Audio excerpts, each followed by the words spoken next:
मित्रों, आज से करीब 5 साढ़े 5 हज़ार वर्ष पहले एक घटना घटी।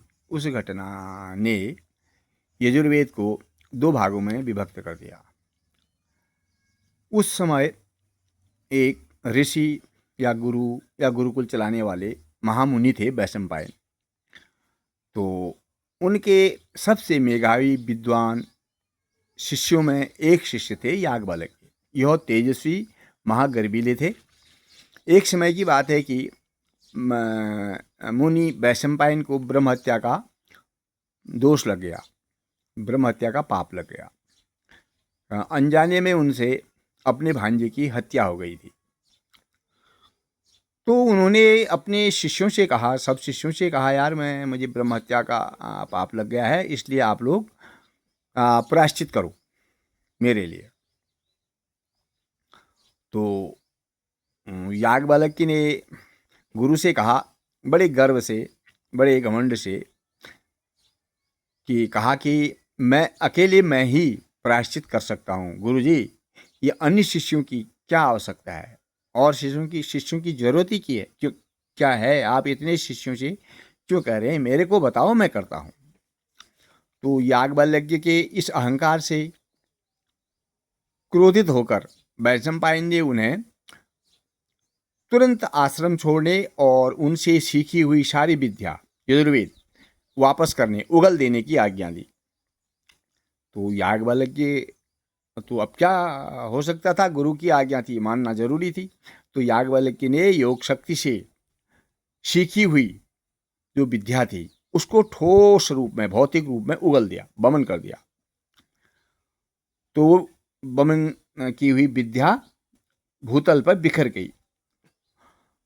तो वैशंपायन के और जो शिष्य थे उन्होंने सोचा, यार इस विद्या को हम ग्रहण कर लें। तो उन्होंने तीतर का रूप धारण कर, पक्षी बनकर उस उगली हुई विद्या को चुग लिया और अपने पेट में डाल दिया, जिससे कृष्ण यजुर्वेद की 33 संहिता बनी। बिना वेद के हो जाने पर तो याज्ञवल्क्य जी को तमाम परेशानियां होने लगी, क्योंकि उस समय तो वेद होना और आवश्यक था। तो याज्ञवल्क्य जी ने सूर्य की कई वर्षों तक तपस्या की।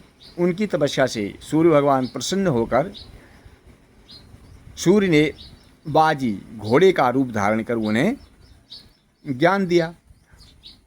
जो ज्ञान सूर्य ने उनको दिया उसका नाम पड़ा शुक्ल यजुर्वेद, वाजसेनेयी संहिता कहलाई गई। इस घटना के बाद यजुर्वेद स्पष्ट रूप से 2 शाखाओं में विभक्त हो गया, बढ़ गया है। कृष्ण यजुर्वेद जो वैशंपायन की परंपरा से चला और शुक्ल यजुर्वेद जो याज्ञवल्क्य की नई परंपरा से शुरू हुआ। तो गर्व भी कभी कभी नई चीज़ों का आविष्कार कर देता है। इस घटना से हमें पता चलता है। और जो अभी भी हमारे समाज में यजुर्वेद वेद चला है अभी भी, उसमें भी हम 2 शाखाएं हैं।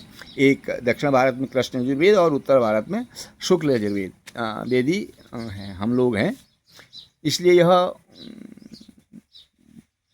5 साढ़े 5 हज़ार वर्ष पहले 2 भागों में विभक्त हो गया था यजुर्वेद, और जो अभी तक चला है। धन्यवाद।